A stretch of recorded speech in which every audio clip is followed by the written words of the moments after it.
Alhamdulillah hari ini ketemu setelah kemarin dengan huru hara gitu. Deg-degannya ditunda sehari gitu ya. Masih ada Jadi masih ada ini ya kan? Masih ada persiapan lagi tambahan. lupa, Prof. Oke, Prof. Ya, Jadi monggo. alhamdulillah hari ini ketemu ya Prof. Pembahasannya tentang perform management dan appraisal. Ada tiga, ada Pak Parulian, kemudian ada Pak Rama dan ada saya. Pembahasan nanti akan terbagi menjadi tiga ya Prof. Saya akan membahas tentang manajemen kinerjanya, kemudian nanti ada manajemen kinerja digital, kemudian nanti ada studi kasus Pak Rama ya.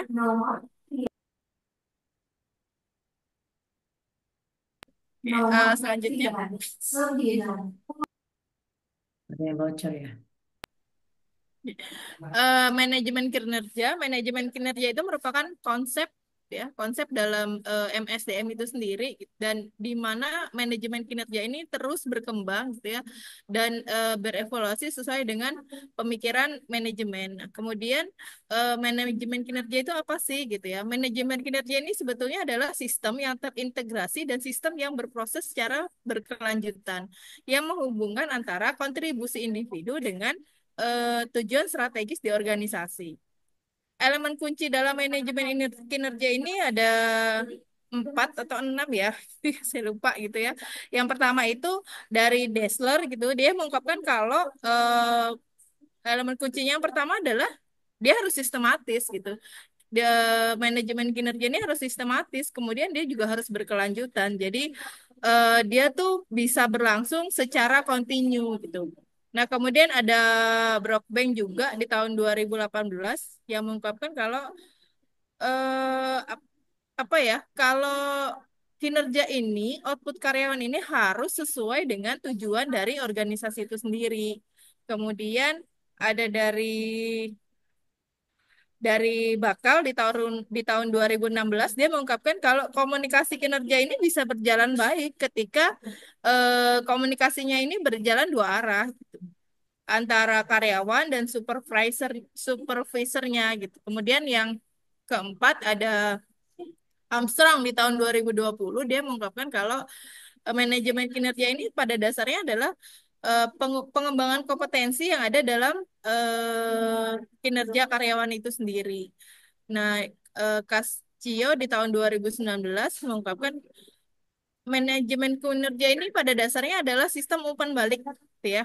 Yang mana di dalamnya itu ada mengukur, ada memantau dan umpan balik terhadap kinerja yang telah diberikan oleh karyawan. Kemudian next Pak. Nah, kita akan berbicara tentang bagaimana sih perubahan historik manajemen kinerja ini gitu. Nah, manajemen kinerja ini berkembang sesuai dengan zamannya gitu. Yang pertama di awal 1900-an gitu ya. Dia ini manajemen kinerja ini pengukuran pada output dan efisiensinya. Jadi lebih ke output yang dihasilkan. Nah, kemudian di tahun 1920-an sampai 1950-an, periode ini berkembang jadi yang namanya merit rating. Jadi lebih ke sistematis dia. Evaluasinya berfokus pada sifat-sifat pribadi dari karyawan itu sendiri. Kemudian yang tahun 1950-an gitu ya, sampai era 70-an itu dikenal oleh MBO, Management by Objective. Ini dikenalkan oleh Peter Drucker gitu ya, yang jadi kalau merit itu lebih ke sifatnya, nah di MBO ini lebih ke pencapaian tujuannya. Di era 70-an sampai era 90-an gitu ya. Ini tuh lebih standar, penilaian kinerjanya lebih standar. Dia dikenal dengan eh, performance appraisal. Kemudian di tahun 90 sampai 2010 itu dia lebih ke penyelarasan antara kinerja individu dengan tujuan organisasi. Jadi ada keselarasan di kinerja. Nah, kemudian di tahun 2010 sampai dengan sekarang gitu ya, kita kenal dengan istilah era continuous perform management. Artinya manajemen ini sudah berkelanjutan, kemudian ada umpan balik yang real time, kemudian ada coachingnya juga, dan pendekatannya lebih kepada pengembangan kompetensi karyawan. Manajemen kinerja tradisional nih Dessler dalam bukunya dia mengungkapkan kalau ada 8 gitu ya. Yang pertama ada graphic rating scale. Jadi karyawan ini diukur berdasarkan skor gitu ya. Kemudian ada alternation rating method gitu. Jadi dia nih eh apa ya? Evaluasi gitu ya yang disusun berdasarkan karyawan itu dibikin memilih karyawan yang paling tinggi kemudian paling rendah hingga semua kan. Jadi karyawan ini dibikin peringkat, dibikin ranking, ranking satu, ranking dua, ada karyawan terbaik gitu kan. Selanjutnya ada yang keempat ada peer comparison method. Ini karyawan ini dengan kompetensi yang sama, dengan divisi yang sama, dia dibandingkan. Pembandingan. Kemudian ada force distribution method. Ini adalah sistem penilaian yang mirip sebenarnya dengan kurva gitu ya. Mana persentase karyawan itu ditentukan eh, untuk ditempatkan pada kategori kinerjanya. Kemudian ada yang kelima critical incident method adalah teknik penilaian kinerja dengan mencatat gitu ya. Mencatat perilaku kerja karyawan yang luar biasa baik. Luar biasa deh. Kemudian ditinjau lagi catatannya itu pada batas waktu yang ditentukan. Selanjutnya ada behavior anchor rating scale. Itu adalah metode penilaian kinerja yang menggabungkan narasi insiden. Jadi yang sebelumnya ketika dia sudah dicatat, kemudian ada lagi tambahan dari penilaian kuantitatif. Kemudian ada MBO, Manajemen by Objective, program penetapan tujuan dan penilaian kinerja dilakukan secara bertahap di seluruh perusahaan. Dari yang terakhir ada Electronic Monitor. Ini adalah penilaian kinerja yang dilakukan secara terkomputerisasi, yang dilakukan setiap hari. Selanjutnya, nah, manajemen kinerja agility. Apa sih manajemen kinerja agility? Nah, menurut Yusuf gitu ya. Menurut Yusuf, agility adalah kapasitas organisasi dalam respon perubahan secara cepat dan efektif melalui lebih ke fleksibel dan inovasi dalam pengambilan keputusan yang tepat. Kemudian di tahun 2008 DOS dan Konselman juga mengungkapkan kalau perform agility adalah kemampuan organisasi untuk menyesuaikan strategi dan operasionalnya guna mencapai efisiensi dan efektivitas. Nah, manajemen agility ini merupakan pendekatan yang memungkinkan entitas organisasional untuk berjalan secara simultan. Ada bagaimana dia memelihara efisiensi, gitu, bagaimana dia meningkatkan daya saing, bagaimana dia mengoptimalkan operasional, bagaimana dia mempercepat inovasi produk dan layanan, gitu ya. Kemudian bagaimana dia meningkatkan engagement dan budaya dari karyawan itu sendiri gitu dan bagaimana dia meningkatkan kepuasan pelanggan. Selanjutnya, nah dimensi manajemen agility ini terbagi menjadi 4 gitu ya. Yang pertama ada strategic agility,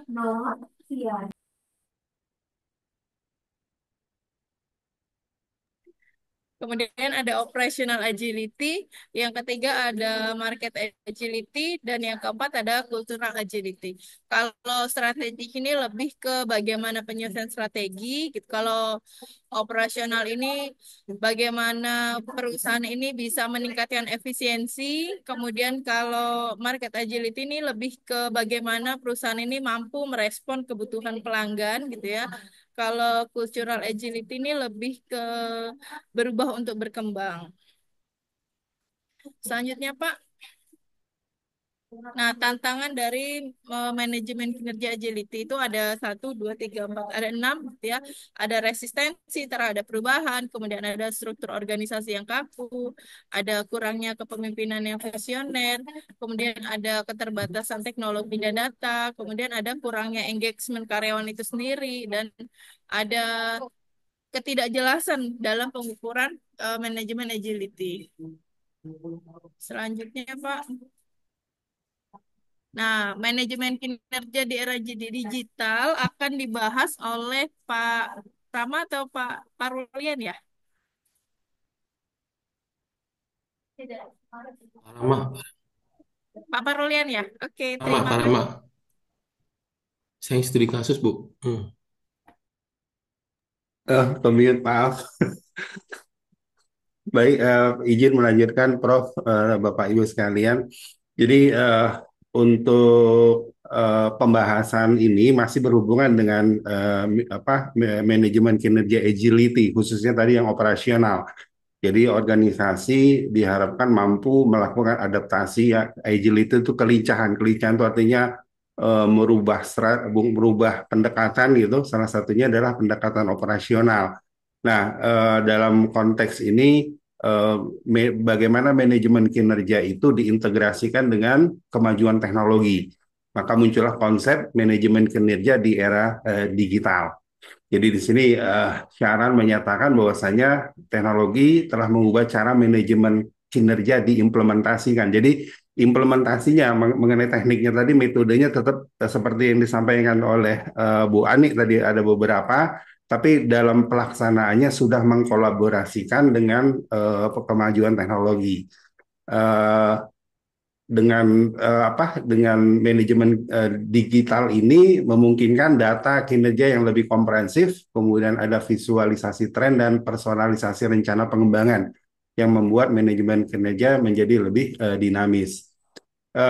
Buckingham dan Goodell menyatakan bahwasanya organisasi modern semakin banyak meninggalkan penilaian kinerja tahunan tradisional yang dirancang untuk meningkatkan keterlibatan dan pengembangan. Jadi ini makna tradisional itu caranya, metodenya. Jadi kalau tradisional itu manual lah, istilah kita seperti itu.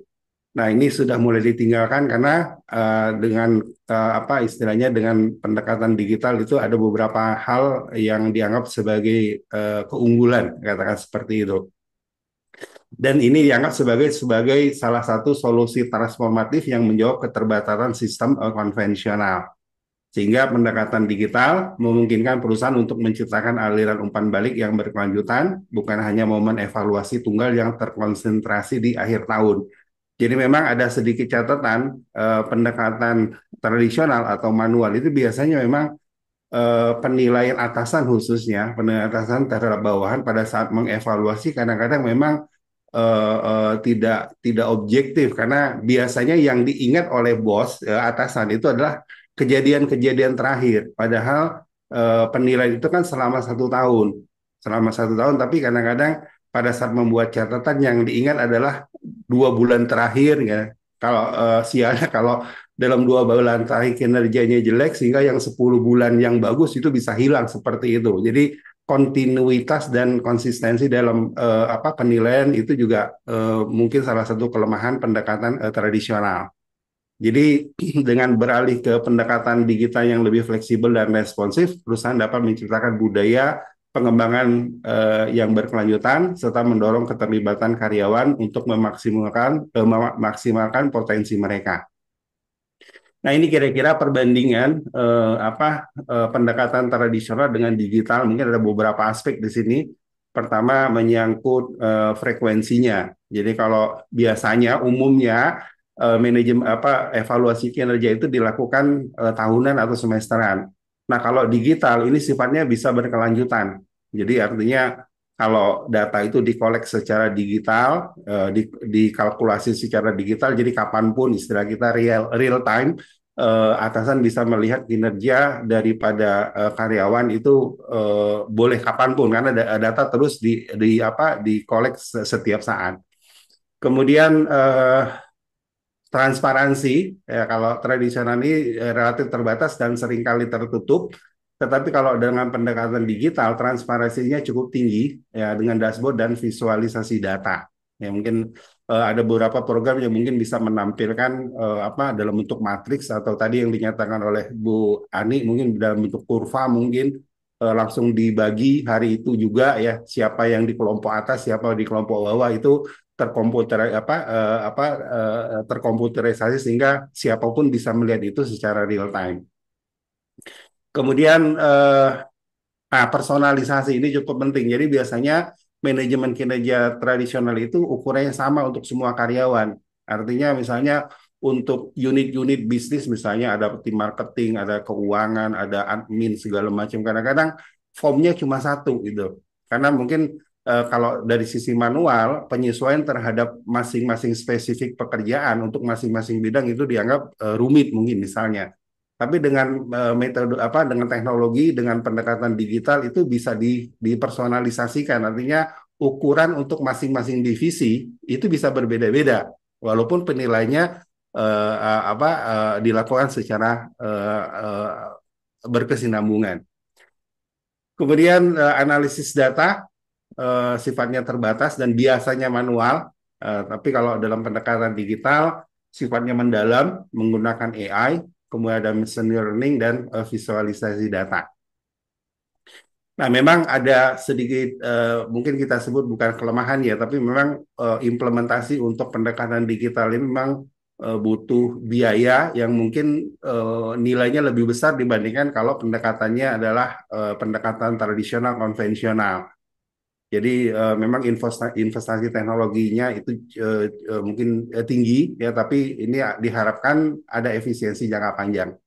Dan yang nggak kalah penting adalah pengarsipan data. Jadi kalau manajemen tradisional itu biasanya arsipnya dalam bentuk fisik kertas gitu, kemudian membutuhkan ruangan penyimpanan. Tapi kalau metode digital itu model data disimpan secara digital dan mudah diakses serta aman. Nah, ini ada beberapa penelitian yang beberapa rujukan yang sudah kita coba kaitkan terkait dengan manajemen digital dan bagaimana kontribusi atau peranannya di dalam organisasi. Ada 15 di sini, diantaranya misalnya di sini dari Shreds, Kiron, Hancock, dan Bresky.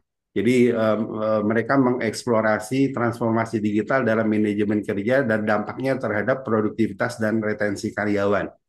Nah, di sini mereka menemukan bahwasanya perusahaan yang mengadopsi manajemen kinerja digital itu mengalami peningkatan produktivitas rata-rata 15% dan retensi karyawan yang lebih tinggi. Kemudian juga ada Martinez, jadi mencoba menginvestigasi hubungan antara manajemen kinerja dengan kelincahan organisasi, agility, serta keterlibatan karyawan. Jadi mereka juga menemukan bahwasanya ada hubungan korelasi yang positif dan signifikan manajemen digital dengan peningkatan kelincahan organisasi. Kemudian ada juga terhadap pemberdayaan psikologi dari Lee, Park, dan Kim. Jadi sistem digital meningkatkan pemberdayaan psikologi dan pada gilirannya meningkatkan kinerja. Yang lain mungkin ada hubungannya dengan kontekstual. Jadi manajemen kinerja dari misalnya di sini ada dalam organisasi publik ya Pandey dan White BA. Jadi mereka menyatakan bahwasanya adopsi sistem digital itu meningkatkan efisiensi layanan serta kepuasan warga dalam layanan publik.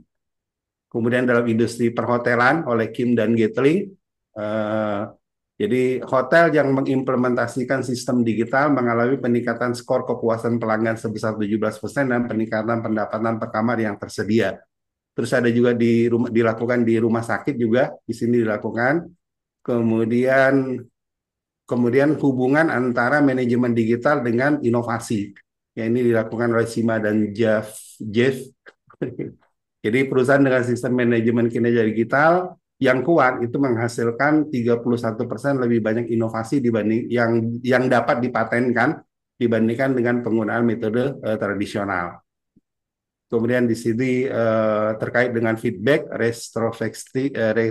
retrospektif dan feed forward perspektif dalam manajemen kinerja digital.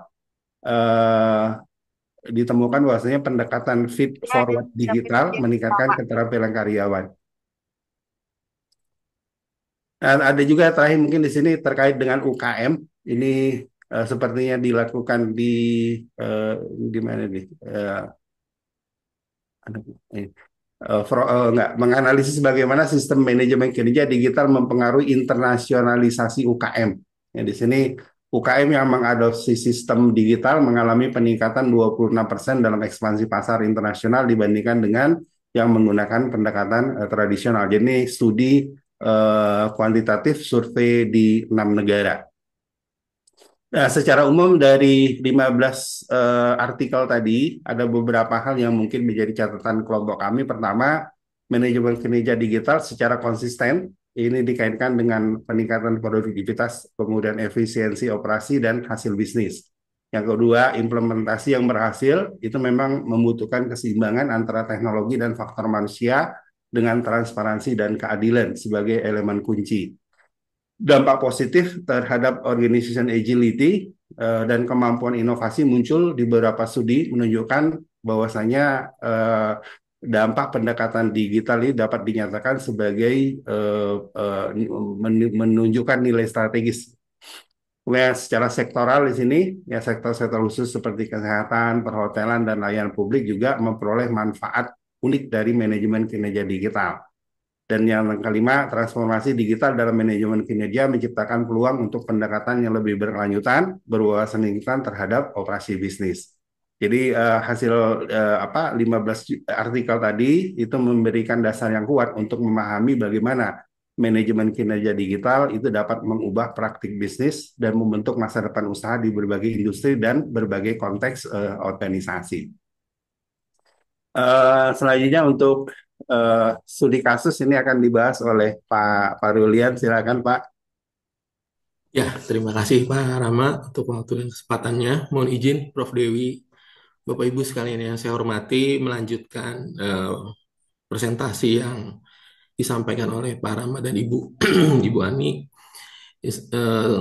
Topik saya pada sore hari ini berbicara tentang studi kasus. Ya, seringkali masalah kinerja ini masalah yang sangat klasik ya di setiap organisasi ya. Baik organisasi non-profit, termasuk di situnya diantaranya NGO, kemudian pemerintah, dan juga organisasi profit. Nah, kenapa itu sering terjadi? Ya, seringkali banyak faktor yang mempengaruhi gitu ya.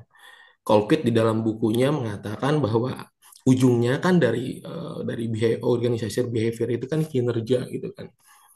Jadi prinsipnya pada umumnya semua manajer itu ingin semua karyawan itu berkinerja baik dan berkomitmen tinggi juga di perusahaan itu sendiri.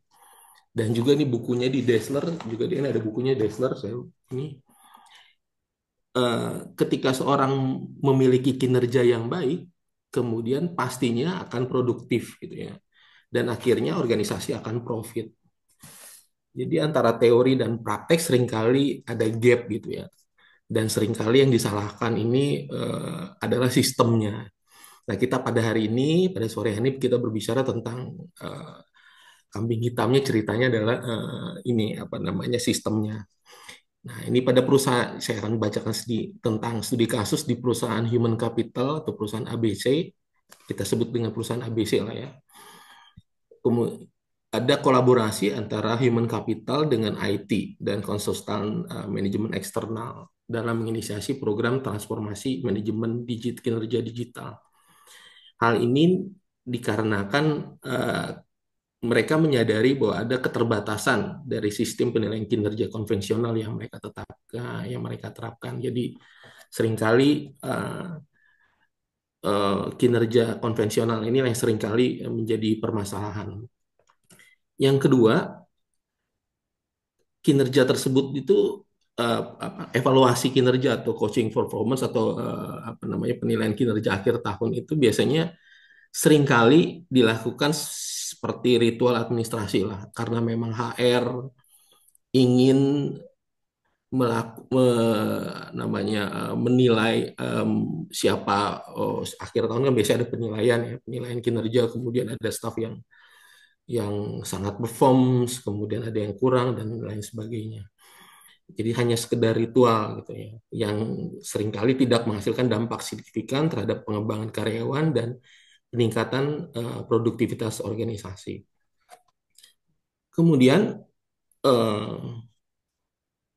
sistem perusahaan ABC juga ini menghadapi beberapa tantangan kritis, Bapak Ibu sekalian. Di antaranya adalah proses penilaian ini seringkali yang disampaikan oleh Pak Rama itu resensi bias ya, di ujung-ujung gitu, hanya peristiwa-peristiwa terkini yang mempengaruhi kinerja secara keseluruhan. Gitu ya. Bahkan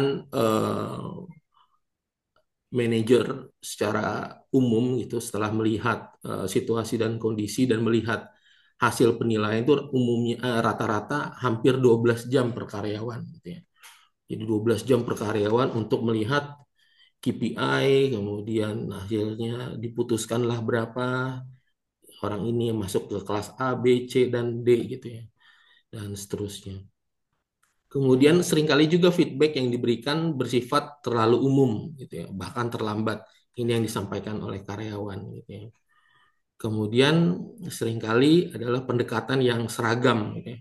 Pendekatan seragam artinya formulir ataupun form yang memang disiapkan oleh human capital tuh cenderung hampir seragam, padahal semua divisi itu memiliki KPI yang berbeda-beda. Terutama di sini adalah bagian sales dan marketing yang membutuhkan matriks kinerja yang lebih dinamis dan responsif terhadap perubahan pasar.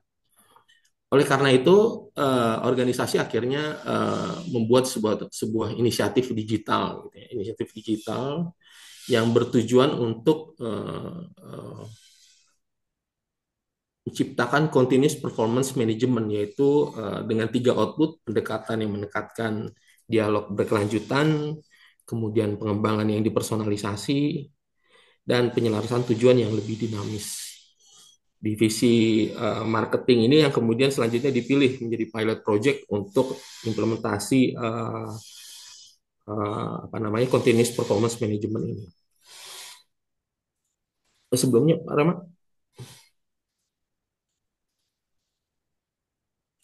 Nah, setelah melihat situasi dan kondisi tersebut, akhirnya CLR ini, Continuous Relationship Review, kemudian dirancang untuk menggabungkan beberapa elemen gitu ya. Salah satu ada 4 gitu ya. Pertama adalah sistem pemantauan kinerja real time, kemudian mekanisme feedback yang berkelanjutan, dashboard personalisasi pengembangan, dan modul pengkolaborasi tim. Gitu. Jadi ada 4 yang memang dirancang untuk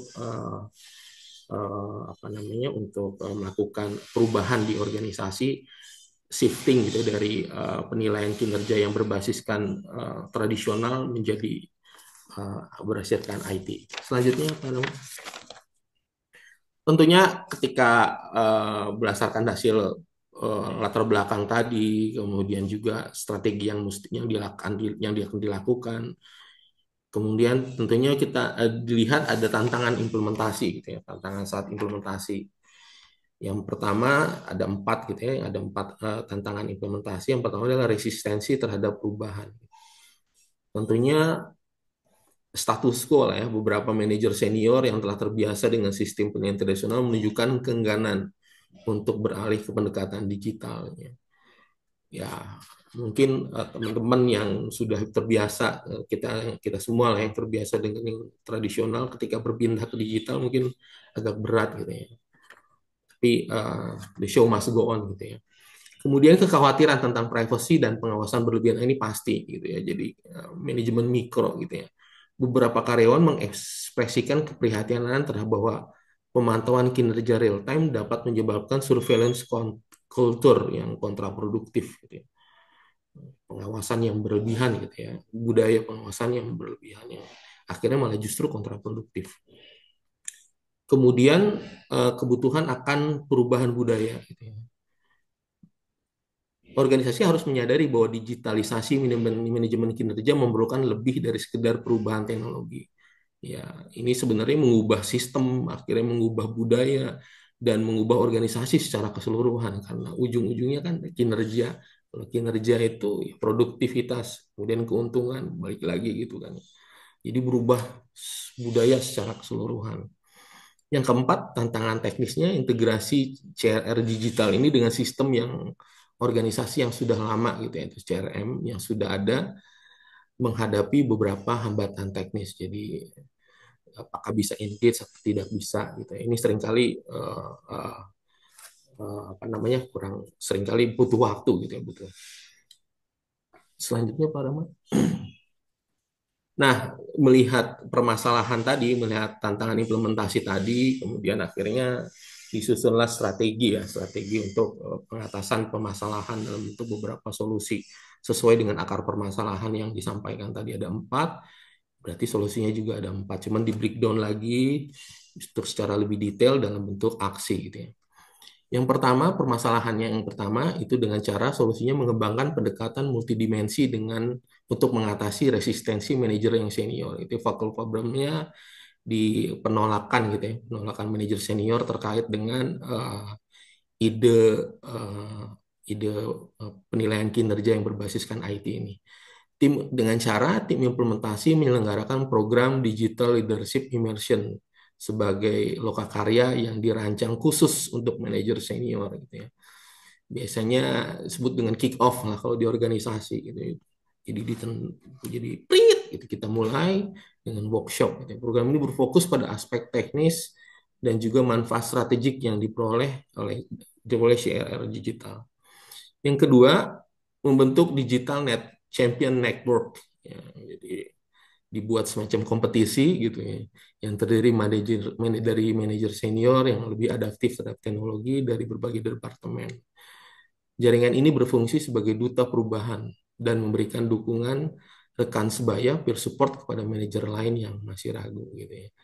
Kenapa manajer yang disasar ya karena ada yang fungsi manajer itu kan sebagai pemimpin ya. Ketika perubahan dilakukan di organisasi tentunya pemimpin yang harus berada di depan gitu ya, terutama pemimpin middle ya. Organisasi direktur itu kan biasanya jarang ya untuk ketemu staff dan sebagainya. Kemudian yang kedua, mengatasi kekhawatiran tentang privacy dan pengawasan yang berlebihan. Yang ada 2 gitu, yang strategi atau solusi yang digagas yaitu membentuk data etik komite yang melibatkan perwakilan dari berbagai tingkatan organisasi, termasuk anggota serikat pekerja gitu ya. Jadi ada tripartit gitu, jadi bukan hanya dari manajemen gitu, tapi juga dari serikat pekerja juga yang dilibatkan, sehingga komite ini bertanggung jawab untuk mengembangkan prinsip-prinsip dan panduan etis untuk penggunaan data kinerja serta meninjau kasus-kasus yang berpotensi problematik ke depannya. Jadi ada data etik komite gitu ya. Ini menurut saya ini bagus juga. Gitu. Kemudian yang kedua, tim pengembangan mendesain ulang dashboard CRR digital. Ini juga menurut saya bagus gitu ya, dashboard. Jadi udah ada individual performance dashboard. Biasanya kalau di organisasi kan, terutama organisasi yang berbasiskan internasional, ada namanya Global National Office Dashboard gitu. Biasanya hanya indikator-indikator atau KPI secara global aja yang memang ditampilkan. Tapi ini sampai turun ke bawah gitu. Jadi ketika misalnya orang, terutama ini bagian di marketing itu jual berapa unit gitu, langsung masuk ke data di situ. Jadi langsung terukur gitu ya. Untuk memasukkan transparansi center di mana karyawan dapat melihat semua data yang dikumpulkan tentang mereka, memahami bagaimana data tersebut digunakan dan bahkan mengajukan koreksi jika diperlukan. Ini menurut saya bagus. Selanjutnya, Pak.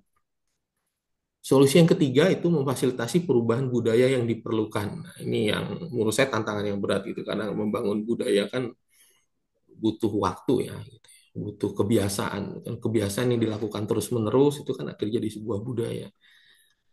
Yang pertama itu perusahaan meluncurkan program Growth Mindset Leadership yang didesain untuk mengajarkan manajer dalam melihat umpan balik sebagai pengembangan dan bukan sebagai mekanisme kontrol. Setiap manajer melalui sertifikasi, ada program certified, yaitu sebagai growth coach yang mencakup keterampilan memberikan umpan balik yang berfokus pada proses dan usaha, bukan sekedar hasil.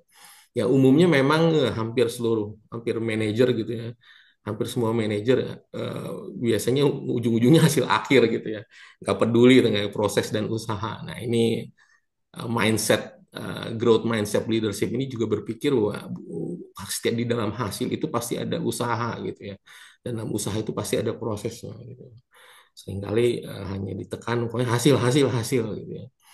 Kemudian yang kedua, feedback excellent word yang diperkenalkan untuk menghargai manajer yang secara konsisten memberikan umpan balik berkualitas tinggi melalui DRR digital. Metrik baru seperti Growth Facilitation Index menjadi bagian dari evaluasi kinerja manajerial. Jadi uh, anak-anak sekarang kan umumnya lebih senang banget diberikan feedback ya gitu. Terutama kalau feedback yang bagus gitu ya. Jualan bagus ya lanjutkan gitu. Kalau yang kurang bagus juga tetap juga mereka appreciate. Jadi ini perubahan budaya yang memang diperlukan terkait dengan mindset dan juga feedbacknya yang ditekankan. Yang kedua, yang keempat, mengatasi tantangan teknis integrated system. Ininya lebih ke arah membentuk integration strike team yang terdiri dari spesialis IT internal, vendor teknologi, dan perwakilan penggunaan akhir. Tim ini mengembangkan technical integration roadmap yang menguraikan pendekatan bertahap yang mencapai interoperabilitas antara CRR digital dan sistem CRM yang ada. Jadi memang ini integration strike team ini lebih ke arah membangun roadmap itu, stagesnya dari mana, dari sini ke sini ke sini. Jadi sehingga nanti ke depannya tidak ada lagi tidak terintegrasi. Kemudian yang kedua, perusahaan mengadopsi arsitektur berbasis API (Application Programming Interface) yang untuk memfasilitasi pertukaran data yang lebih fleksibel antara sistem. Pendekatan modular ini memungkinkan integrasi bertahap dan mengurangi resiko gangguan sistem keseluruhan. Tim IT juga mengembangkan data middleware layer yang berfungsi sebagai penerjemah antara sistem lama dan baru. Ini lebih ke tim IT-nya gitu ya, bikin membangun adopsi arsitektur berbasiskan API tadi. Ya mungkin nggak terlalu.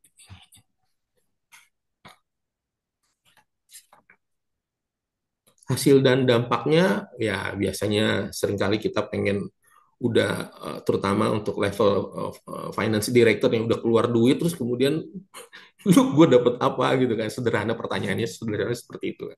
Setelah 6 bulan implementasi, CRR digital ini menunjukkan beberapa hasil gitu ya, dari yang pertama peningkatan frekuensi dan kualitas feedback.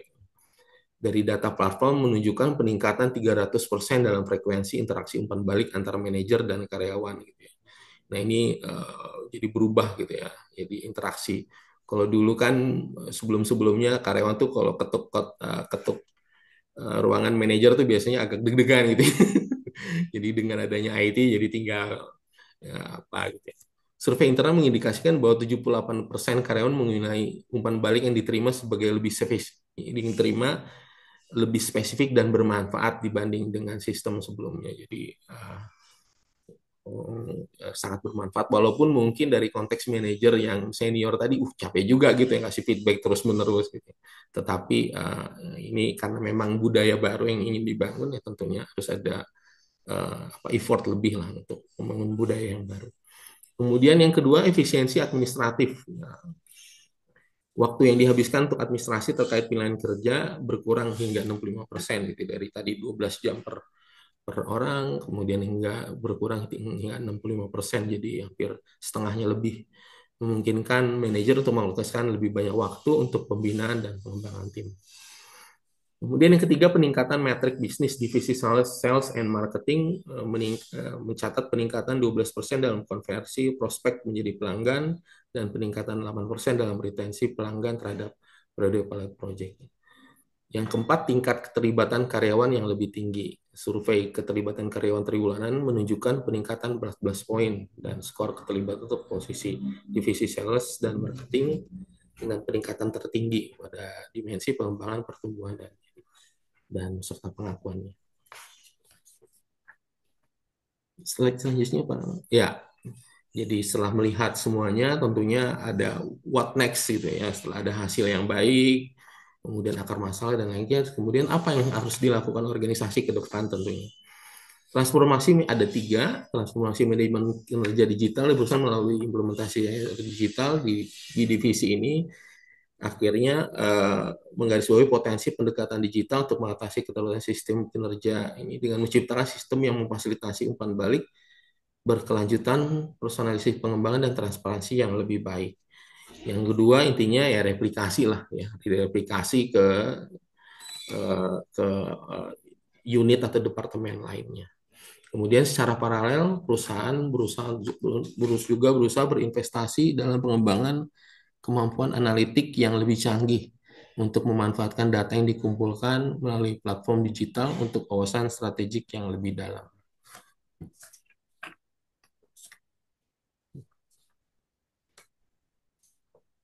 Kesimpulannya, manajemen kinerja telah berevolusi dari pendekatan scientific management ke model kontemporer yang menekankan pengembangan berkelanjutan. Perubahan signifikan adalah transformasi dari model tradisional yang retrospektif dan tahunan menjadi pendekatan digital yang kontinu dan berorientasi pada pengembangan. Studi kasus ini membuktikan bahwa implementasi CRR digital meningkatkan kualitas umpan balik, efisiensi administratif, dan matriks bisnis yang menjadi lebih baik, dan keterlibatan karyawan yang semakin baik juga. Kesuksesan manajemen kinerja digital bergantung pada kemampuan organisasi mengintegrasikan teknologi dengan pertimbangan manusia, etika, dan strategis. Pendekatan yang menyeimbangkan inovasi, teknologi dengan pengembangan manusia menjadi kunci keberhasilan.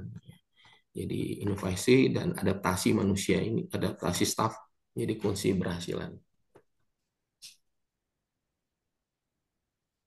Implikasinya secara teoris dan praktis ya tentunya ada secara teori terjadi pergeseran paradigma dari kontrol menuju pemberdayaan dan kolaborasi. Jadi dari kontrol gitu ya. Jadi menuju pemberdayaan dan kolaborasi. Yang kedua, muncul kebutuhan model konseptual baru yang mengintegrasikan teknologi informasi dan perilaku organisasi.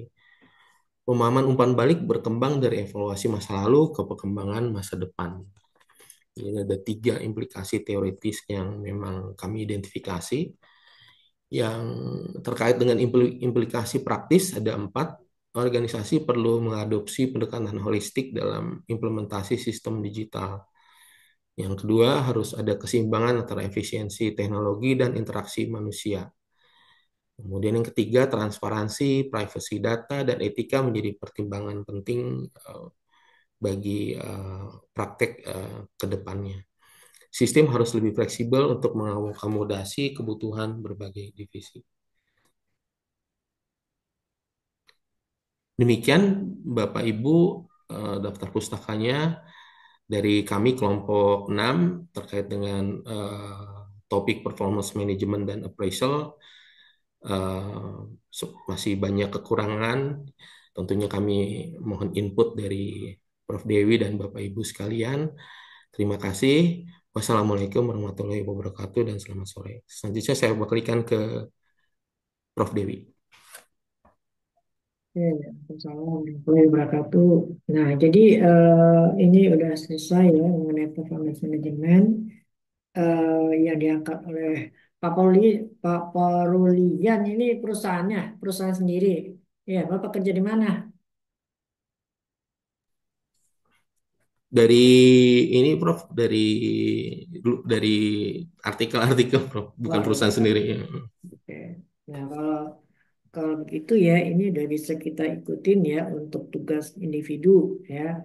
Berarti judulnya misalnya Pak Parulian ngambil manajemen kinerja digital ya kan. Nah, nanti yang sesempurnanya nanti saya kasih tahu setelah ini. Nah, oke, silakan dulu yang mau tanya jawab, monggo yang mau didiskusikan. Terserah mau nanya ke siapa. Kelompok lah ya, pasti. Kalau nggak ada kita selesai aja nih. Nggak ada yang mau nanya.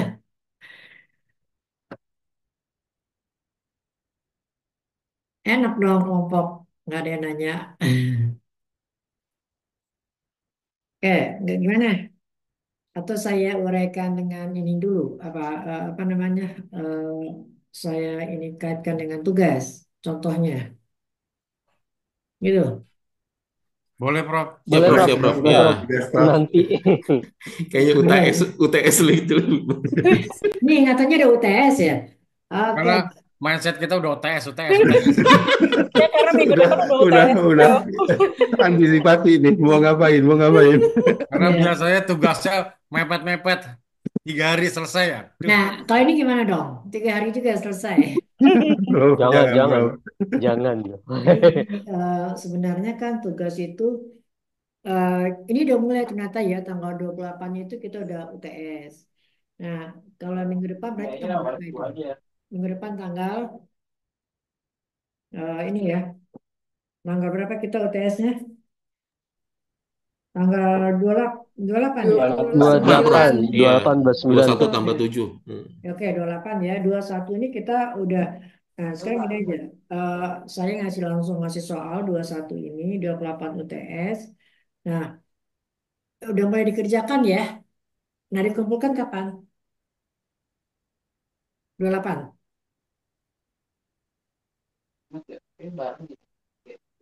ya kan? Seminggu ya. Dari sekarang saya kasih tahu tanggal 28 dikerjain. Oke ya? Nah, tanggal 2-nya nanti Pak ini, Mbak Ning, tanggal berapa lagi itu? 28 tambah 7. Oh, tanggal 5 Mbak Ning ini ke yang dosen kedua. Ya, Iya, tanggal 5-nya, Prof. Betul. ya, oke, sip. Ya. Nah, sekarang kita mulai. Jadi, udah hampir bagus tadi ya, yang kelompok tadi, itu mengenai kasusnya udah oke. Yang tadi dikemukakan itu adalah kelompok. Udah selesai ya. Berarti ini nanti ada penilaian jadi saya kelompok. Nah, untuk UTS adalah individu. Nah, caranya adalah tadi kan disebutin ada beberapa judul. Nah, ini kalau di penilaian kinerja juga seperti itu. Nah, mau ngambil yang digital itu tadi Pak Purwian misalnya ngambil digital. Berarti ada satu topik yang ini. Terus kalau Mbak Ani ngambil yang mana? Di antara yang ini tadi manajemen kinerja juga. Pak Rama juga begitu, ambil salah satunya yang berhubungan dengan manajemen kinerja. Produktivitas masuk, efektivitas kerja juga bisa. Apalagi yang masuk ke dalam manajemen kinerja, prestasi kerja juga bisa, ya. Jadi monggo aja nanti mana yang mau diambil ya nanti diiniin di apa namanya di.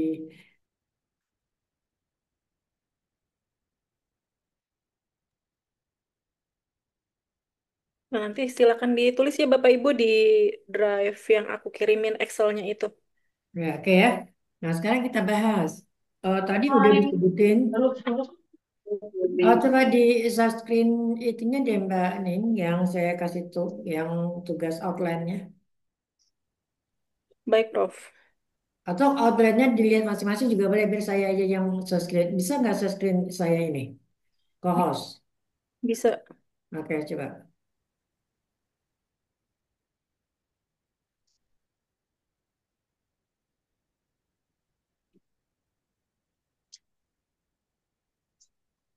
Udah ya. Oke.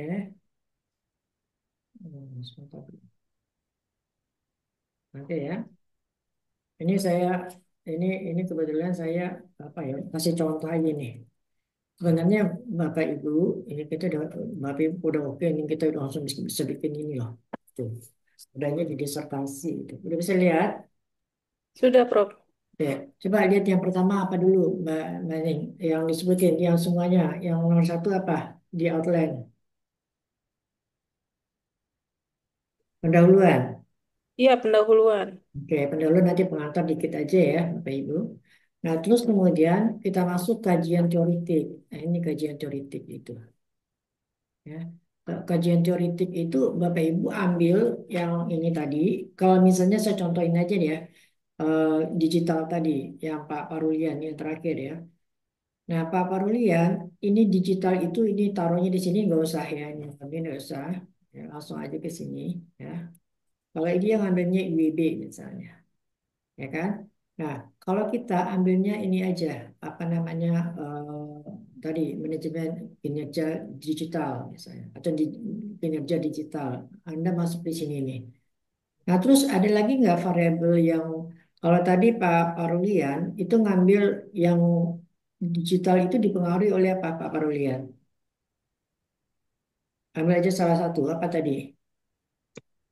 Culture, Retensi kalau nggak salah tadi. ah, satu culture kalau saya lihat, satu lagi apa? Iya, culture. Ah, apa? Eh, budaya yang sangat apa namanya Budaya, yang budaya, oke. Culture apa lagi? Retensi tadi kalau nggak salah. Retensi dua ya, oke. iya, iya. Dua banyak ya. Berarti di sini Pak Rulian ambil ini kupas habis mengenai kinerja digital. Oke, ini contoh ya, yang lain-lain ya. Yang kedua adalah mengenai culture. Yang ketiga adalah mengenai retensi. Nah, berarti nanti variabel independennya adalah retensi dengan ini culture. Dependennya adalah tadi yang kinerja digital. Oke, ini daftar isinya ya, outline-nya ya. Ini yang berhubungan dengan teori. Latar belakang teori ini namanya ya. Kemudian ada yang bocor ya. Faif, mohon izin untuk di-mute dulu. Oke ya. Kemudian penelitian relevan. Tadi Pak Parulian udah bikin ya penelitian yang kelompok tadi udah bikin ya penelitian relevan. Nah ini dia. Tadi kalau seandainya tadi penelitian relevannya adalah culture, berarti nanti di sini adalah yang Bapak Ibu lihat adalah penelitian relevan yang berhubungan dengan kinerja digital, dengan culture, dengan retention. Oke, ambil dalam bentuk matrik juga seperti tadi juga boleh. Ya, maksud saya diambil dua ya, tertulis ini redaksinya juga kita buat dulu baru ditabelin, itu boleh, atau tabel aja langsung juga boleh. Dalam bentuk matrik tadi. Nah, oke ya, ada dua ya. Nah, yang ketiga adalah nih, yang kita sebut dengan kerangka berpikir. Ini kerangka berpikir.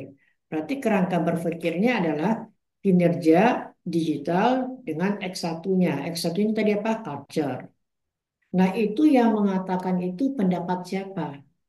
Bahwa si culture ini mempengaruhi kinerja digital. Siapa yang ngomong? Nah, itu bisa diambil dari dua sumber. Bisa dari pendapat, daripada para ahli, bisa juga dari artikel. Oke. Nah, kemudian yang kedua ini kan banyak ini. Kalau Bapak Ibu tiga aja nggak apa-apa variabelnya. Ngomongin lagi tentang retention ke ini, ke kinerja digital. Mempengaruhi, oke. Tapi pendapat siapa? Udah selesai sampai di situ aja. Nah, kalau mau lihat penelitiannya seperti tadi juga oke ya. Kita masuk dalam data isinya.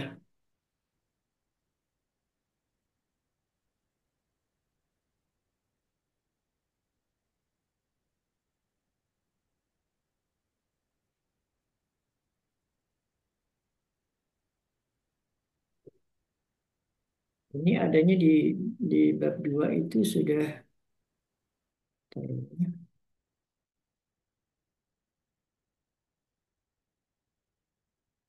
membantu nanti dalam pembuatan disertasi kalau memang Bapak Ibu mau ngambil itu sebagai ininya. Udah langsung ngambil nih. Ini saya itu aja deh misalnya. Yang tadi kan ini ya, IB ya. Nah, ini. Kayak, tadi kan saya bilang, kupas habis mengenai apa yang Bapak Ibu mau ngambil. Oke, Pak Parwian tadi misalnya kinerja digital.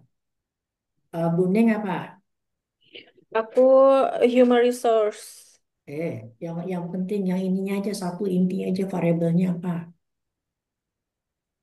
eh Harus merucut satu aja variabelnya apa?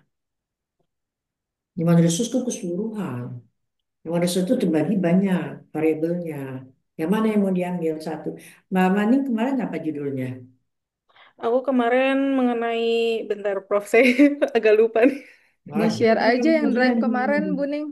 Bentar, Oh, bentar. ya, itu deh. Pak, ini siapa lagi nih yang ada di sini nih?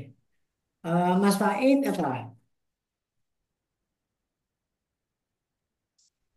Pak Aris tadi mana? Rama, Prof. Human Resource Management Practice, Prof. Oh, jangan itu terlalu umum. Ambil satu Saya aja waktu variabelnya. Saya Green HRM waktu itu. Apa? Green HRM. Oke, Green Green SRM bisa. HRM. Ya, Ya. Green SRM. Apalagi contohnya siapa lagi? Ayo, yang udah Prof, ada ini. saya workforce planning. Oke, satu aja ambil. Ada satu aja, jangan diambil banyak-banyak.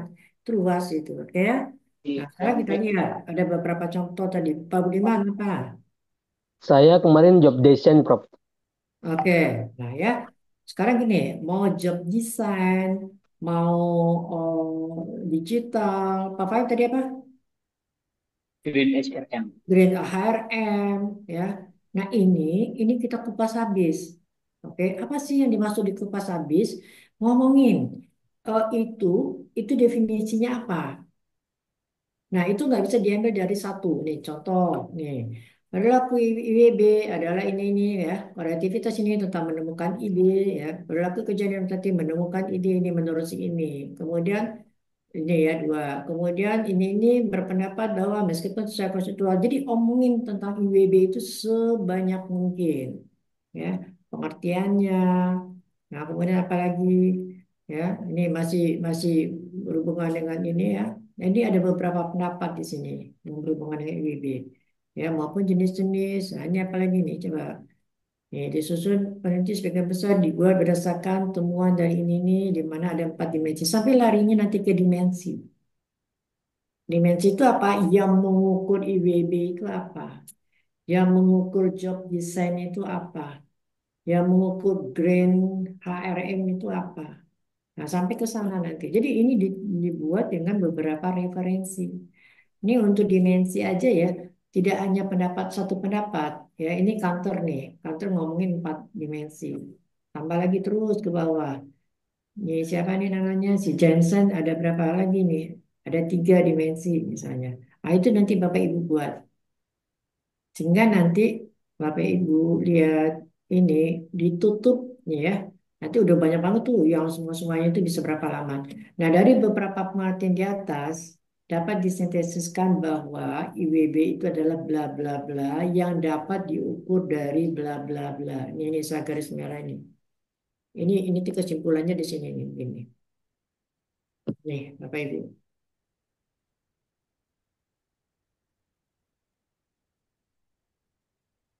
Bapak bisa dilihat? Nah, ya. Nah, begitu juga nanti yang X1-nya juga begitu, X2-nya juga begitu. Oke ya. Itu yang nomor 2 itu ya. Nah, sekarang yang nomor 3. Masih di dalam ini ya, masih di dalam. Tadi itu yang nomor 1 ya. Ini yang nomor 2-nya. Yang dibuat oleh Pak Parulian tadi. Bisa diuraikan secara nomor dan bisa dibuat seperti ini. Hmm. Jadi ada namanya, ada judulnya. Ini secara minimal kayak gini. Tapi kalau misalnya tadi oh, tabelnya seperti matriknya seperti Pak Parulian tadi itu lebih bagus.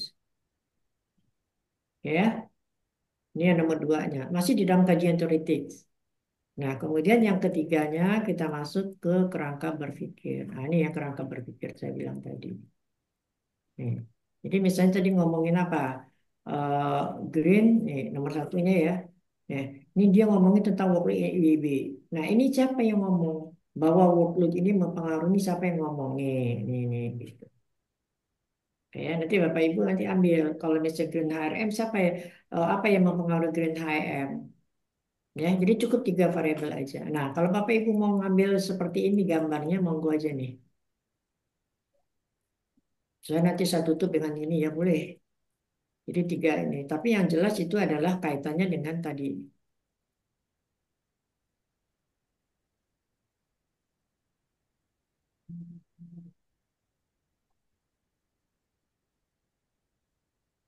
Nah, ini dulu. Seharusnya nanti ditutup dengan ini. Nah, ini modelnya kayak gini. Ya, tapi ini 3 variabel aja. Oke, saya stop share. Nah, habis itu kesimpulan apa nama langsung langsung kasus dan data pustaka. Oke ya. Ya, Prof. Nah, nah, saya deh tesnya ya. Jadi itu sesuai dengan Variabelnya bebas ya? Apanya? Tergantung kita dapat penelitian terdahulunya untuk yang dipengaruhinya. Oh ya, tapi Itu konsisten. bebas. Kalau Mbak Duha sudah ngomongin bahwa saya ngambilnya culture sama apa, misalnya culture sama disiplin misalnya, ya udah Hmm. begitu aja. Hmm. Jangan diambil artikel yang berbeda dari variabel itu, karena kan kita nanti akan bikin tuh checklistnya gitu. Ya. Hmm. Nah, yang bagusnya nanti matriknya kayak Pak William tadi ada ininya, ada penjelasannya, pendapat ini, artikelnya namanya ini, kemudian nanti variabelnya dari ini, temuannya adalah ini, ya, kemudian ini, yang berhubungan dengan itu ada ini, ya, di artikel itu. Tapi untuk variabelnya bebas, terserah mau apa. Jadi kalau bisa artikel itu sudah ada, nah itu yang diambil, Hmm. Iya. ya. Jadi jangan nanti kita ngambil variabel dulu, artikelnya tidak ada. Jadi kenapa? Karena referensinya kan harus ada di sana. Prof, kalau saya kan ngambilnya sebetulnya berkaitan dengan human resource. Cuma kan Hmm. tadi Pak Faiz sudah ambil yang Green HRM. Cuma saya rencananya Y-nya adalah Sustainable Business Performance. X-nya tapi Green HRM boleh nggak, Prof? Eh, Artikelnya sih udah ada sih, Prof. Ya, sustainability bisa. Sustainability performance. Ya, Nah, oke. Business Catat Performance. aja langsung. Jadi nanti tolong Mbak Ning ya bikin nama-namanya. Misalnya tadi Pak Faik Kerin, kemudian Pak Rulian digital, Pak Aris tadi apa. Bikin nanti kasih share ke saya ya. Oh Nah, iya, kalau variabel independennya saya bebasin. Nanti kalau misalnya ada yang udah share ke saya, kayaknya nih jangan deh. Ya, nanti saya kasih saran. Ya, sesuai dengan topik yang ada di kelompok, ya, jangan bedain. Bahagian daripada kemana kan di kelompok itu satu topik yang besar itu ambil bahagian-bahagiannya. oh iya, Jadi kan banyak itu yang misalnya people resourcing. Berarti saya ngambil apa ini? Recruitment selection, apalagi bisa juga talenta misalnya, apalagi yang berhubungan dengan people resourcing aja ambil. Training misalnya, saya mau ngambil apa nih? Training atau learning itu masih berhubungan sama itu. Ya, jadi masih berhubungan dengan tugas kelompok gitu. iya. Ya, jadi harus ada satu. Nah itu yang jadi biang, itu yang jadi yang tujuan utama, itu yang jadi variabel. Nah kalau misalnya training itu dia lebih ke independen atau dependen?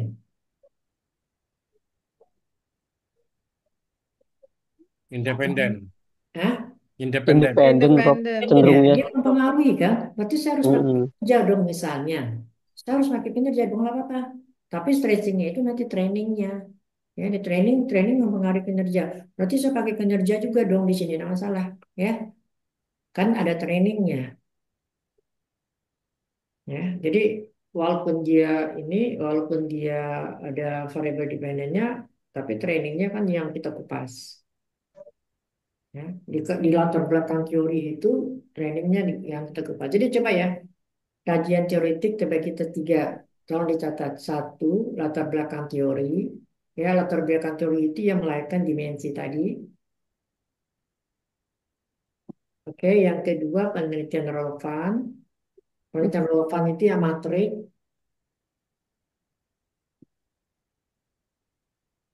Oke, yang ketiga adalah kerangka berpikir. Jadi itu adalah itu masih termasuk kajian teoretik. Kajian teoretik nomor berapa tadi di outline kita? Di eh, nomor 2, Prof. Yang Berarti pertama dua satu. pendahuluan, yang kedua kajian Nah, teoretik. berarti itu 21, 22 dan 23. Oke. Nah, habis itu nomor 3 kasus, nomor 4 tata pustaka. Udah selesai. Hmm. Ya, itu aja. Yang saya mau jelaskan yang kajian teoretik ini tadi. Baik, Prof. Ya, kerangka berpikir berarti kan ini mempengaruhi ini mempengaruhi. Satu aja boleh nggak boleh lah. Satu juga boleh kalau mau. Udah. Tapi kalau bisa tiga dong. Ya. Kalau satu kan nanti ujung-ujungnya nanti ya di ininya di matriknya jadi sedikit jadinya. Ya, kalau bisa. Oke, ada lagi pertanyaan? Nah, sekarang masalah kinerja nih kan. Tadi kan kita topiknya kinerja gitu kan. Nah, sekarang kinerja kinerja digital. Di teori, saya kan ngajarin manajemen, performance management udah masuk ya semuanya, udah tahu ya, udah ngerti kan. Mulai dari kemarin itu perencanaan kerja, pelaksanaan kerja. Nah, kemudian di sini adanya penyimpangan. Penyimpangan itu dari mana tahunya? Dari umpan balik, review, evaluasi, ya enggak? Nah, setelah ada penyimpangan terus gimana? Kita perbaiki. Bagaimana cara memperbaikinya? Kita harus melihat lagi ke belakang apa yang salah. Kompensasinya kayak yang salah, kompetensinya kayak yang salah.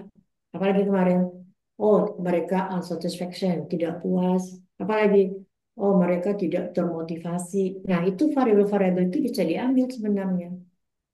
Tapi yang nomor dua kan kemarin juga ada ya. Nomor dua, bab dua yang kelompok dua apa kemarin? Kelompok dua. Siapa yang kelompok dua? Kelompok 2 itu Pak Budiman. Nah Pak Budiman, yang kelompok dua apa aja? Kelompok dua itu Pak, kalau saya sendiri ingatnya job design sih Prof. Terus Apa? kalau job design kalau saya, kalau Oke, Pak yang lain apa? Aryan Ada Zikri sama komitmen dan Green. employee engagement Ya, juga. itu boleh milih itu. Siapa orangnya di sana yang memilih? Pak Aryan. Oke, kalian apa? Pak Aryan itu komitmen dan employee Oke, engagement. ya, nggak ada ya sekarang ya, nggak hadir. Ada Pak Aryan. Halo. Ya gitu ya. Jadi boleh milih. Yang stressing saya itu di sana nih, apa? Komitmen. Komitmen itu dependen atau independen? Independen. Dia, Independen. dia, dia adanya di tengah itu. Dia Oh, bisa tengah. mempengaruhi, bisa dipengaruhi. Ya. Bisa mempengaruhi kinerja dan bisa juga dia dipengaruhi oleh apa misalnya kompensasi. Kompensasi yang tinggi pasti komitmen bagus dong. Nah gitu. Ya. Nanti kalau dalam hal itu tuh kan mungkin Anda nggak terlalu ini ya, boleh nanya ke saya, WA ke saya. Ya masalah yang mananya gitu. Yang penting saya ingin tahu nih, Anda pemahaman teori Anda itu ada nggak? Nah itu loh, Anda sudah sampai di mana pemahaman teori Anda? Dari mana saya tahu yaitu ya udah Anda ngambil variabel mana yang Anda mau, kemudian Anda pahami teori tentang variabel itu. Nah itu yang saya inginkan. Ya. Nanti terkumpul semuanya itu beberapa variabel. Nah, terus gimana dong caranya saya memahami teori dari variabel itu? Anda harus baca referensi. Dari mana referensi itu? Dari artikel dan pendapat, ya, dari pendapat ahli. Nah, berapa kemarin artikelnya? Kalau Anda irit-irit nanti pendapat ininya juga simpel banget jadinya. Jadi seininya aja kalau misalnya ini di eh, disertasi itu minimal 60 minimal. Ya 60 kan buat 5 variabel, oke lah. Ada berapa 3 variabel ya, oke dah kurangi lah, ya. Ya bisa dimulai dari sekarang. Kalau 3 variabel paling 10-15 ya, Prof ya. Boleh 15 artikel doang. Ya, artikelnya. Ya oke sih, ya. Kan nanti Jadi belum ada buku. tambah lagi ini yang jelas itu Dessler boleh masuk ini semua Dessler, Mondi, Armstrong. Nah kalau yang ngambil OB ya udah masukin Colquitt, masukin Robin, Gibson, Maxen, banyak banget itu kalau buku. Ya tapi baca dong. Jangan, tahu nggak ada. Yang ada di dalam masa buah, yang di dalam masih buah. Tahu di luar kokpit, jangan. Ya, pakai dong. Ada body note-nya itu. Ada body note. Para bisa kan ini semuanya apa namanya? Mendeley. Iya, Mendeley ya. Ah, itu pasti berkaitan itu. Jadi nggak ada asibuan, nggak ada. Janganlah ya pakai-pakai kayak gitu. Kita kan udah S3. Jadi pendapat utama aja. Ada Sibuan, siapa lagi saya banyak banget tuh buku-buku SDM. Buku SDM saya juga ada. Tapi kalau saya ya ini terus terang kalau Anda baca buku saya itu semuanya referensi dari pendapat utama. Itu karena saya bikin, ya ayolah saya mau bikin, ayo saya bilang. Itu karena apa? Karena kan profesor harus 3 tahun tuh minimal satu buku. Tapi coba Anda baca ya buku saya itu ada nggak? Kalau nggak ada, dilihat di Google Scholar aja. Itu ada buku saya di situ. Itu kaya dengan pendapat-pendapat referensi buku utama. Saya nggak mau ngambil ininya sendiri. Ya. Karena saya yakin mereka tuh lebih ahli gitu loh. Ya. Apalagi kalau misalnya membacanya adalah S3. Nah, Rob, Nah, kalau saya kan di bab satu itu kan esensi human resource management. esensi. Jadi kalau saya cari human resource management itu lebih kepada ini kan globalnya nih, Ya. jarang sekali ada jadinya. Apakah implementasi HRM? Ini aja, Mas Haris itu kelompok satu ya kemarin ya. Ya, Hah? ya betul, Bro. Ya, satu itu kan ada workforce planning, kompetensi, ya kan? Kompetensi itu bagus juga itu. Kompetensi aja. Oh, nggak ada, Prof, itu kalau setahu saya. Oh, nggak ada ya waktu itu. Ada tiga, Essence Human Resource Management, Strategic Management, Human Capital Management. Ini kan yang sifatnya masih masih sangat umum sekali, karena kan pertama kali. Jadi yang dibahas Workforce pendahuluan satu planning siapa buku. yang ngambil workforce? Kenapa, Prof? Workforce planning siapa? Duha, begitu. Oh, mudah. Ini aja kalau gitu HRP aja. Human Resource Management Planning. Haris. Atau kemarin Green udah dipakai. Udah kalau misalnya Mas Haris udah apa ambilnya yang nomor 2 tuh. Nah nomor 2 banyak itu. Ada PO, ada culture, ada climate ya, ada iklim, ada apa lagi kemarin itu job design. Ya, ambil aja salah satu dari sana juga boleh lah. Yang penting jangan overlapping antara satu individu dengan individu lainnya. Oh, memang basicnya nanti HRM esensi, tapi nanti saya masukkan satu variabel yang terkait dengan itu di dalam itu. Ya mendingan mengerucut aja langsung ke Paris. Ah, Nanti kalau itu ambigu nanti jadinya. Menurut aja satu, ambil aja buku. Jadi HRM ini ya, sebenarnya organizational behavior itu ada di HRM itu nyangkut. Jadi kalau nggak ada di HRM, misalnya ngomongin HRM nih. HRM itu berarti kan ada individu dalam organisasi, oke? Nah terus individu itu ngapain? Dia jadi input, proses, output. Nah kalau dia jadi input berarti perilakunya kita pahamin dong. Nah kalau gitu ambil aja dari organizational behavior. Bisa juga Paris.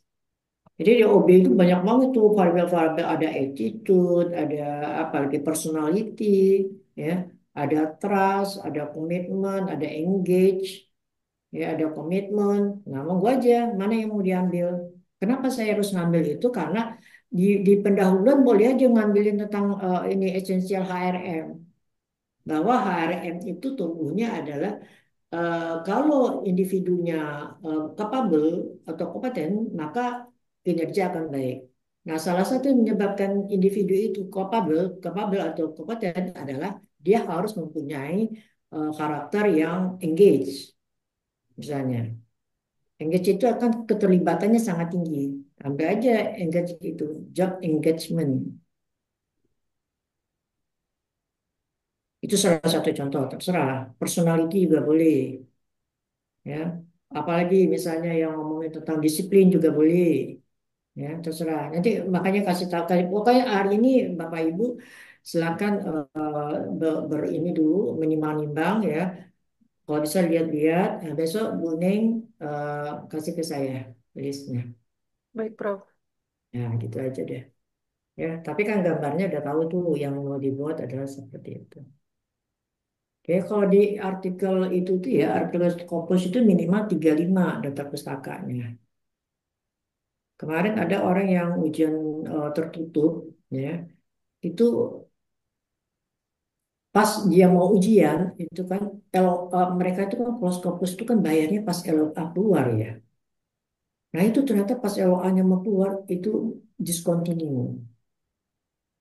Nah, jadi akhirnya dia nggak jadi bayar, itu saya nggak tahu ya dia udah bayar atau belum. Ngerinya kalau dia udah bayar. Nah itu nggak ini lagi. Jadi untuk ujian terbuka dia harus cari lagi gitu loh. Segitu-gitunya kesulitan nanti kalau kita sudah apa ya nggak menyiapkan diri dari sekarang. Jadi kalau misalnya Bapak Ibu misalnya oh saya ini kayaknya dua variabel saya udah oke lah, saya ngambil ini. Nah terus Anda meneliti di mana adalah saya udah tahu nih tempat meneliti. Terus dua variabel itu mungkin nggak itu jadi suatu masalah di sana? Kayaknya iya deh. Udah, kalau gitu Anda udah langsung fokus itu dua variabel itu. Nah, tinggal nanti teknisnya seperti apa, Anda bikin aja artikel yang sesuai dengan yang contoh-contoh itu. Kalau dua variabel aja, boleh nggak? Boleh. Karena itu adalah bagian dari disertasi. Jadi nggak, kan disertasi saya lima variabel. Apakah lima variabel itu nggak mesti? Dua variabel pun sudah oke. Minimal itu untuk cadangan. Terus kalau saya ada waktu, ya udah saya mulai lagi tuh empat variabel misalnya. Ya kan? Tapi ini udah ada cadangan. Oh ya, Prof. Sebagai syarat itu besok, apakah di objek yang berbeda is oke ya? Dua variabel ya, Mas Aris Ya, sebenarnya. tapi di objek yang berbeda, misalnya satu di pariwisata, satu di manufaktur, Nggak masalah. nggak masalah. Oh, Yang penting, kalau mau, kan saya udah bilang tadi, saya kayaknya menelitinya di sini deh. Nah, kan udah ada bayangan itu, Mas Aris. Ya, karena kan untuk sekarang kita mulai nih memikirkan itu. Tapi kan nanti jadinya bisa jadi ke semester, Anda kan semester 2 sekarang ya. Kan semester 3. Jadi artinya kita udah mulai nih, udah mulai membayangkan itu. Nanti oke-nya di semester 3. Nah itu sampel itu di semester 3 akhir udah bisa. Ya kan waktu itu berjalan cepat loh itu. Nah semester kalau udah di 2 tahun itu seharusnya udah jalan tuh sampelnya. Nah sampel udah jalan nih artikel nanti persiapan untuk sensil lagi, untuk YouTube lagi, kan gitu. Ya. Jadi itu dipelajari. Kalau misalnya Anda sudah berpikir seperti itu, Anda juga akan berpikir bagaimana ya cara penulisan artikel. Coba-coba aja sampai ke ininya penulisan artikel. Nah ini kan mereka kan mintanya Scopus. Nah kalau gitu saya masukin ini dulu deh, internasional aja misalnya. Nah, oke kan? Nanti memang Bapak Ibu kan di kontemporer udah ada nih. Nah sekarang gimana dong kontemporer itu? Kontemporer besok ini kita juga melakukan itu kan seminar nanti. Nah, jadi oke lah, kita nggak usah mikir jauh-jauh deh. Yang ini aja, ini yang Bapak Ibu tulis sekarang ini untuk persiapan untuk isu-isu kontemporer. Isu-isu kontemporer itu nanti kita seminarkan, Bapak ikut seminar, itu dimasukkan ke proceeding. Nah, itu udah lanjut tuh, kita udah langsung bikin artikel itu. Boleh nggak judulnya sama? Ya nggak apa-apa. Satu variabel minimal udah ada di digital itu kan. Nah, jadi nanti mengarah ke sana juga dalam pembuatan artikelnya. Nah, itu dokum juga itu di sana. Tapi proceeding sih ya, biasanya proceeding. Sementara kan kita kalau YouTube kan kita harusnya ini eh, internasional, Scopus. Ya kalau kalau masih peraturannya masih itu juga ya. Ini jadi apa namanya? Jadi momok ini kalau Scopus ini. Kecuali kalau ngambil yang D3, yang S3-nya satu lagi itu katanya nggak Scopus sih, buku. Tapi kan Bapak Ibu kan dosen ya, lah. Kita nggak apa-apa lah, itu harus fokus. Nah, kalau mau nanti kita bukuin ya, mau nggak? mau Prof, mau Prof. Bagian kita bukuin Oh, aja Prof. ISBN, ya kan? Biar Mau kita lihat banget, ada Prof. artefaknya, Prof. Iya, Mau jadi banget, Prof. namanya kita bikin aja semuanya. Nah, kita gotong royong kan. Akhirnya nanti namanya semuanya udah punya buku belum? Nah, itu bisa untuk yang nggak dosen siapa ya? Yang nggak dosen? Pak Oh, Pak Parulian, Parlian. Prof. Pak Rulian, Apa lagi? Jadi dosen baru. kalau Nah, dia calon mau ke dosen sana tapi tuh. Saya udah yakin. S3 kalau nggak jadi dosen rugi lah ya Pak Parlian ya. Iya, Pak Ruli, mantap. Ya. Ya, Bu, udah Bu. Pak Rama dosen juga. Iya, Prof. Iya. Jadi ada gunanya juga sih. Jadi nanti kita jilid bagus-bagus itu jadi satu buku ya. Jadi udah ada outputnya kita kuliah ya. Mudah-mudahan bermanfaat pilihan kita pada hari satu semester ini ya. Nanti juga di Bu Tuti kan ada tuh kompensasi nanti ke atasnya. Jadi dua materi deh. Masing-masing individu dua materi. Nah, itu nanti kita gabungin itu semuanya. Ya, semangat ya. Ada pertanyaan lagi? eh, mungkin Prof, saya boleh bertanya. Sepertinya Ya. saya mewakili teman-teman yang ada di sini. Kayaknya masih ada yang beberapa yang bingung terkait pokok apa yang dibahas nih, Prof. Hmm.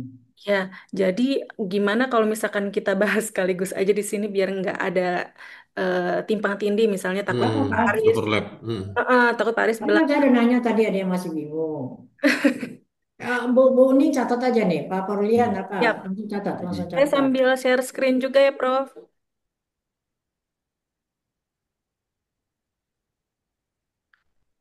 Mohon Oke. izin, Pak Aris Budiono, apa nih?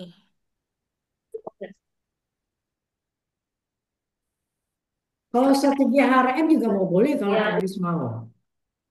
HRM strategik. Tapi ini nanti agak lebih umum ya, luas gitu. Karena nanti saya kerucutkan ke tadi kan Prof. Dewi bilang dikerucutkan, nanti saya akan coba ambil teorinya si apa namanya bukunya Colquitt.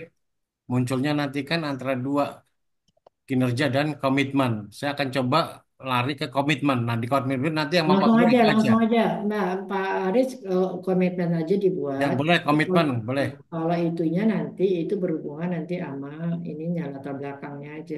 Kenapa sih larinya ke komitmen? Saya mulai dari strategik dulu gitu ya. Oke, Oke. Pak E green tadi. Nah, Pak Budiman apa tadi tuh? Loyalism ya di konsep itu. Saya, halo, Iya, Pak Budiman, Pak ah, Budiman, saya Pak. kayaknya saya employee management kayaknya.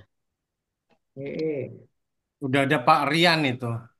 Varian komitmen katanya di sub materinya. And employee engagement.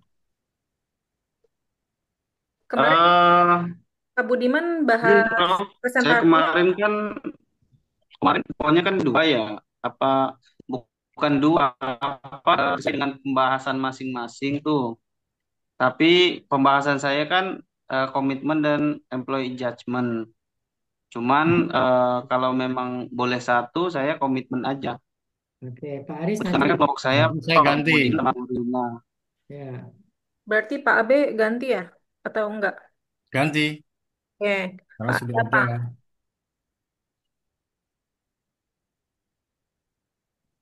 Jadi ya apa? apa saja strategiknya dihapus dulu. Strategi dapus ya? Oke. Ya, satu aja. Nah, apa Pak Ke Aris? Pak Abe.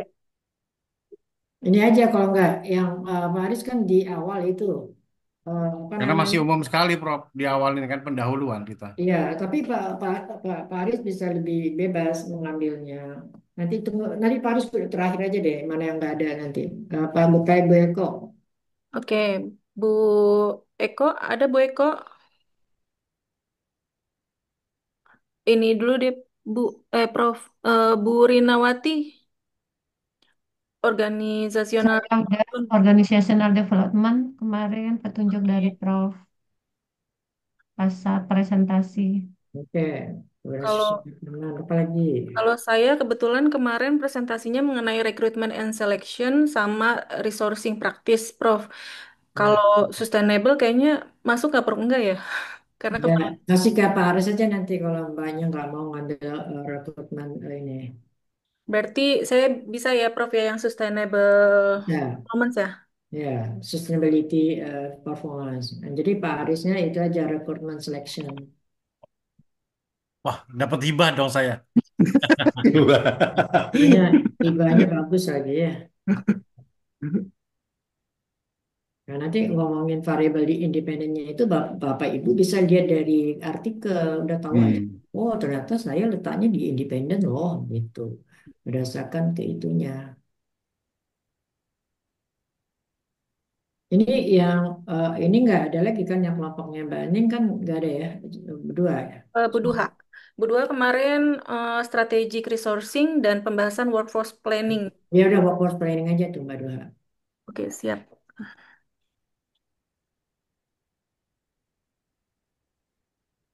Bu Eko, ada Bu Eko?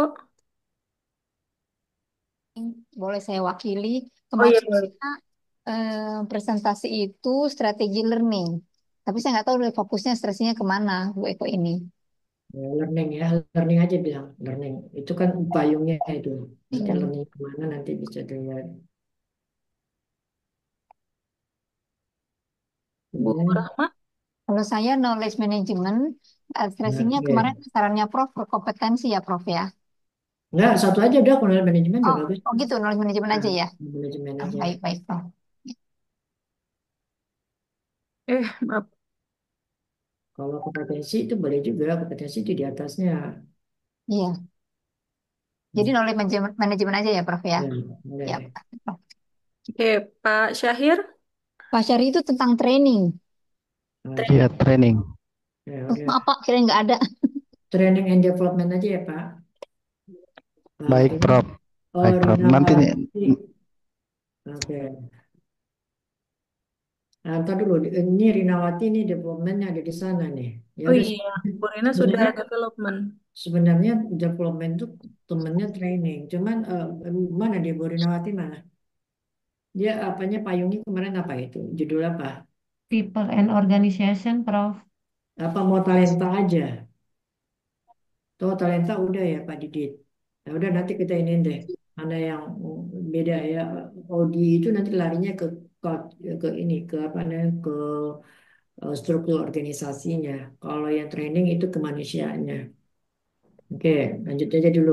Pak Alan, Pak Alan, Pak Alan apa Saya Pak? ke- saya kemarin sama Pak Didit itu HR Development dan Talent Management, tapi sub pembahasannya itu adalah Strategic Development sama Leadership and Management nah leadership Development. aja deh Pak. Leadership ya Pak Alan. Siap. Leadership itu banyak itu. Jadi itu gayanya ada. Nah, benar.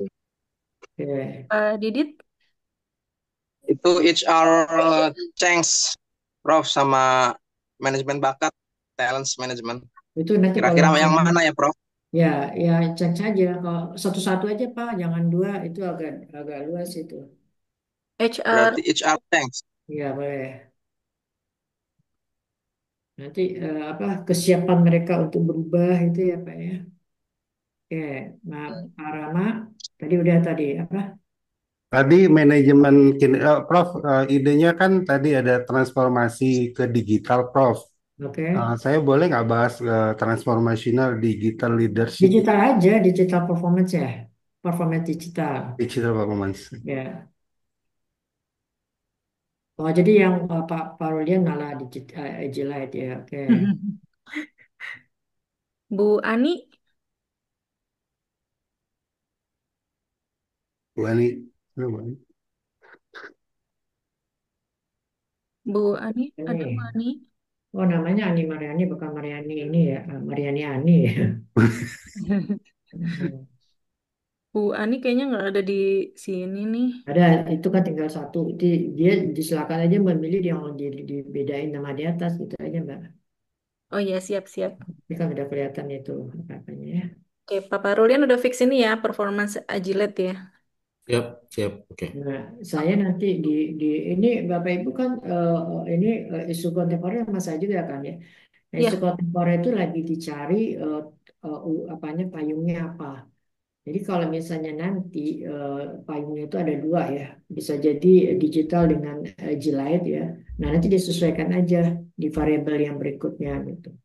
Tapi ini belum putus nih kemarin saya harusnya udah tahu nih payungnya apa. Atau dibebasin aja bisa jadi nanti. Ya kita lihat. Tapi kalau nggak salah lebih banyak digitalnya ya di ini. Jadi kalau banyak digitalnya gimana dong? Nah nanti rekrutmen itu misalnya gimana sih penerimaan rekrutmen secara digital, tracingnya di sana. Hmm. Apalagi contohnya tadi green. Nah gimana dong kalau green HRM itu ya green HRM nanti kalau misalnya bagaimana sih ya orang itu kondisinya supaya apa ya green gitu ya. Apakah misalnya fotokopi ya fotokopi itu kalau kita menggunakan kertas banyak kan kayak jadi sampah gitu. Oke, kita pakai aja yang mesin fotokopinya yang lebih bagus ya, yang sifatnya adalah digital lah gitu. Nanti di sana aja tracingnya dimasukin. Oke, Baik, itu Prof. buat isu kontemporer supaya nyangkut nantinya di seminarnya. Ya, kalau rekrutmen udah oke itu bisa, selection bisa itu dipakai ya. Kemudian ini juga tadi Agilite juga begitu. Dia kan orang yang cerdas itu kan kinerjanya itu harus cepat ya, ya harus cerdas. Nah itu bagaimana metodenya itu tidak masuk. Ya, jadi menarik kan ya kalau kita ngomongin tentang SDM apa ya. Tadi juga saya ada yang ujian itu dia bilang, wah ini variabelnya udah jenuh deh, udah nggak bisa lagi misalnya ya. Kalau misalnya Anda ngambil topiknya nanti seperti ini. Makanya oleh karena itu dari sekarang ini kita lihat nih artikel-artikel yang terbaru itu yang mana. Yang dibaca itu yang terbaru ya artikelnya ya. Jadi kita tahu nih, oh ini yang lagi tren sekarang judulnya ini loh. Nah, agility itu baru, green itu baru. Ya. Sustainability juga baru itu. Nah, jadi rekrutmen kan ada. Tapi itu dasar. Nah, sekarang bagaimana menjadikan rekrutmen itu yang update, yang bagusnya seperti apa? Nah, itu nanti yang dicari di artikel ada itu. Nanti Pak Aris juga ngomong, saya kayaknya nggak usah rekrutmen deh, judulnya apa dong? Nah, nanti dilihat itu. Sama Green Agro Recruitment ada artikelnya ada. Ayo go. Ya. Jadi yang penting bagi saya adalah ini saya memberikan dasarnya ini, kemudian inovasinya nanti Bapak Ibu aja yang bergerak berdasarkan ke referensi yang ada. Oke, ya, jadi kita nggak usah terlalu kaku. Baik, ya Yap. semangat ya, mulai besok udah mulai ya. Jadi hari tanggal 28 mudah-mudahan selesai ya, dikumpulkan ke ketua, nanti ketua kasih ke saya foldernya. Siap, Ya. Prof. Dan kemudian next kita ganti dosen, mudah-mudahan ketemu lagi sama saya ya, minimal nanti di dialog kolokvium mudah-mudahan ketemu lagi. Oke ya, dan silakan diskusi juga via WA, saya open. Oke, mudah-mudahan apa yang saya berikan selama 7 kali masuk ya bermanfaat ya. Dan ini diberkahi oleh Allah Subhanahu wa Amin, amin Allah. Amin. Ta'ala. Oke, salam. Foto dulu Mbak Ni. Ya, Terima oke. kasih banyak, Foto Prof. dulu. Ilmunya. Makasih banyak Prof ilmunya Prof. Ya, sama-sama. Barokah. Kita foto dulu ya, Bapak Ibu semuanya. Pak Alan bisa on cam, Pak Alan. Oke. Oke, nggak bisa Pak Alan ya. Oke, kita foto terlebih dahulu. 1, 2, 3. Sekali lagi, 1, 2, 3. Baik, terima Ini kasih. bunyinya tuh dok ya. Tapi tadi Bapak Ibu ini kan udah mau nih SDM ya, atau mau ada yang ini masih penjurusan dah SDM kan Nah, semuanya? udah SDM. Semua ada Udah, SDM, udah Prof. konsentrasi. SDM, Prof. Sama ketemu lah. Kalau saya kemarin ngajarin OB karena, kan terus saya pernah ngajar sama Prof ini OB. Oh iya, baru saya ingat. Jadi ini, tapi kalau kita kan nanti ketemu lagi. Oke ya, saya sudahi ya. Maaf lahir batin ya. Saya sudahi. Assalamualaikum warahmatullahi wabarakatuh. Waalaikumsalam. Terima kasih Halo, banyak, Prof. makasih banyak Prof. warahmatullahi Terima wabarakatuh. kasih, Terima kasih, Prof. Prof. Wabarakatuh. Terima kasih, Prof. Beres Selamat. temanya sudah semua. Habis Langsung dapat. bingung daripada bingung saya tembak aja. Makasih Mbak Ning, makasih ya Mbak Ning jadi Makasih, wakil ini. Jam Tapi saya pupuk jadi Dia senang berbeda. banget ya. tuh kita lagi tuh. Kitanya yang nggak senang. Berubah-berubah, heran. Jadi besok Saya ya. dapat lagi Itu ya. berarti. Berarti 28. Buning kajian teori yang relevan dan kerangka berpikir ya, sama itu. Iya, jadi sebetulnya sama dengan yang tadi, cuma yang saya kirimin kemarin, Pak, listnya. Cuma ditambahin lagi untuk kajian teoretik, nggak cuma kajian teoretik aja, tapi ada anakannya. Yang pertama tadi latar belakang teori yang melahirkan definisi, lalu yang kedua adalah penelitian relevan dalam bentuk matriks, lalu yang ketiga adalah kerangka berpikir. Gitu. Daftar pustaka deh ya. Ya, nih saya tarik ya, Bapak Ibu nih, biar Bapak Ibu lihat. Jadi urutannya itu tetap ada 5. Yang pertama adalah pendahuluan, lalu yang kedua adalah kajian teoritis, yang ketiga adalah studi kasus dan pembahasan, lalu yang keempat adalah kesimpulan, lalu yang kelima adalah daftar pustaka. Bentar. Saya belum itu ya, belum matiin rekaman ya? Daftar rekodnya ya. Oh iya bentar.